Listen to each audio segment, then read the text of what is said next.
Good evening and thank you for joining us for News Center 25 at 10. I'm Abbi Rocha. The Sheriff's Office is advising you to check the number here on your inspection sticker and then look at your license plate. If these numbers don't match, your plates may be stolen. What looks like a bare field behind me will soon be an iconic symbol for those who gave the ultimate sacrifice. Good morning, Haley. I'm live here at McAdams Floral Shop in Victoria. And no origami roses here, but we do have the real thing, which in my opinion is even better. For more than 20 years, Victoria Gym Magic has been working with children as young as 18 months old, taking many of them to national championships. Woo! Rainwater collects in trash cans like these in city parks. Mosquitoes can hatch thousands of eggs. Thieves in Colorado, hoping to get big bucks from an ATM, decided using a bulldozer might do the trick. What used to be a beautiful place for people to bring their children is now melted plastic. Welcome back. Boeing facing growing international pressure as new information emerges about the company's top-selling jet. Welcome back. As the deadline to avoid a second government shutdown looms, House Democrats traveled to the border city of El Paso, Texas, where they met with immigrant advocates as well as representatives of federal law enforcement agencies. Cash money, y'all. Cash money. $100. Mo money, mo problems. Mo money, mo money. Oh yeah, Abby, tell us about these drinks. Oh yes. Okay, so Starbucks is offering for a limited time Witch's Brew Frappuccinos. Okay. And if you're a different type of blood, you can walk away with a $10 gift card. So you can not only have a good feeling in your heart, but you'll walk away with a little something in your pocket as well. Welcome back. It's National Puppy Day, and now it's time to take a look at some of the puppies celebrating their special day here in the Crossroads. First up, we have Hazel. Hazel is a pug Pomeranian mix, and she loves to smile for the camera. Look at those little teeth. Back in 2018, there were 30 game rooms in Victoria open throughout the year, and now in 2019, as of today, there are only 2. Families of the victims are horrified and seeking answers. Vicente Juarez was one of 5 people killed when police say Gary Martin opened fire at the Henry Pratt Company in Aurora. The Duck Pond project was actually supposed to be a very short and easy project. However, city officials say that upon excavating the infrastructure of this pond, it's going to take much longer than they expected. Tonight in Tennessee, authorities are searching for the person responsible for a shooting that killed 2 people.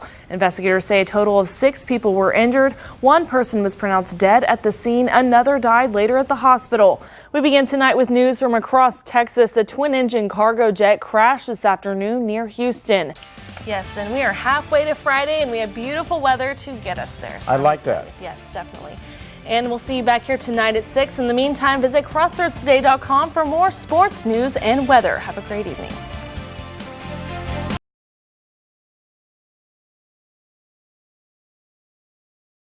The Louisiana Department of Justice cannot proceed with a prosecution of either Officer Lake or Officer Salamoni. Nearly a year and a half after the killing of Alton Sterling, the criminal case involving 2 Baton Rouge police officers is closed. This decision was not taken lightly. Attorney General Jeff Landry announced on Tuesday that officers Blaine Salamoni and Howie Lake would not be prosecuted. Each independently concluded that both officers acted in a reasonable and justifiable manner. This 34-page report explains the investigation and what factored into this decision. Alton Sterling was selling CDs outside of the Triple S Food Mart in North Baton Rouge when a man called police to report Sterling had threatened him.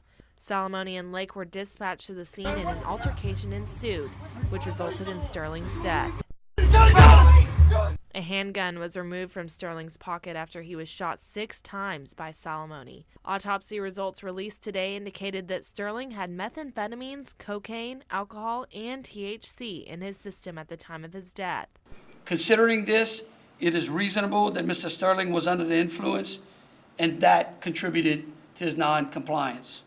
The investigation also took a closer look into Sterling's previous run-in with law enforcement in 2009, where he was armed and resisted arrest. Police Chief Murphy Paul said he will decide disciplinary action for the officers by the end of the week.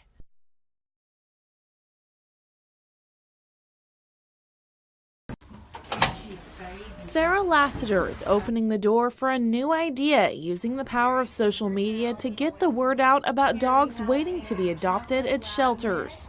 Being able to deliver information that is, up to date and up to speed 24/7, that's really important to being able to get these animals out alive. Since starting her page, Shelter Pets Live on Instagram, Facebook, and Snapchat, she says she has found at least 16 dogs a forever home. That's always really heartwarming to know that, hey, if it wasn't for some of this footage, people wouldn't even know that they were here, unfortunately. The need isn't just for adoption, but for help with fostering and networking.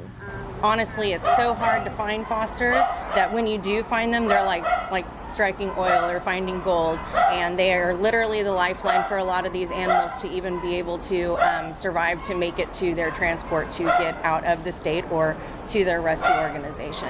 Like many, Lassiter has a soft spot for puppies. To make space, sometimes I have to make hard decisions. So that's why I try to get the puppies out, because they've never even seen life yet. They have they deserve the opportunity to be able to find a loving family. Volunteering can be as easy as stopping by to play and socialize the dogs, but if you don't have time in your busy schedule, spaying or neutering your animals is a huge contribution. We have a non-stop influx of animals that keep coming in just because they are constantly having litters. Lassiter says the goal would be to end no-kill shelters in Victoria. We're never going to be able to do that if we just don't have people understanding the importance of trying to control the stray population. She wants to stress that spending time at the shelters doesn't have to be a negative experience and that volunteers are always needed and welcome. I'm Abbi Rocha for your Hometown News.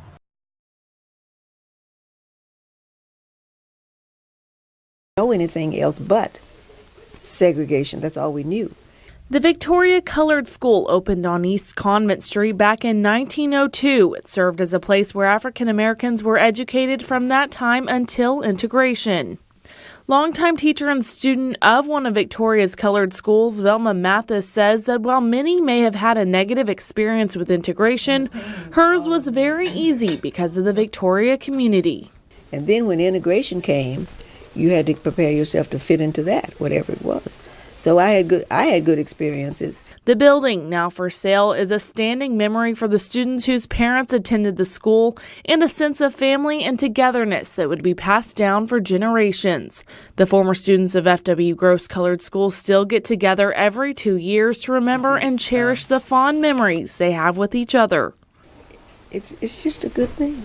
It was a good thing. We treasure it, that we had that experience. These other kids don't know that kind of thing, because they've always been with each other. By 1935, the old original Victoria Colored School building became overcrowded, which is when students transferred over to F.W. Gross High School. Gross School, named after Frederick Gross, who was an important educator and administrator here in Victoria for many years. The inside of the old colored school is nearly 75% preserved, its fate unknown as it is currently on the market. As stated on the historical marker outside of F.W. Gross, precious memories will forever linger in hearts and minds of the teachers and students of both the Victoria Colored School and Gross High School.